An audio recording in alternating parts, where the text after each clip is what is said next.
Welcome! If you've ever wished you could open a new tab faster in Google Chrome on your phone, this quick guide is for you. In this updated tutorial, I'll show exactly how to add a new tab shortcut right onto your Chrome toolbar, making browsing smoother and quicker than ever.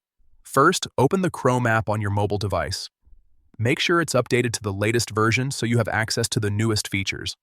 Once Chrome is open, take a look at the top or bottom of your screen, depending on your phone type, and tap the three dots in the corner. That's your Chrome menu. From the menu, scroll down a bit and select Settings. This is where all the customization options for Chrome are located. Inside the Settings menu, look for an option called Toolbar Shortcut and tap on it. Here, you'll see a simple toggle button. Go ahead and turn on the Toolbar Shortcut. This will enable the shortcut feature on your main browsing bar.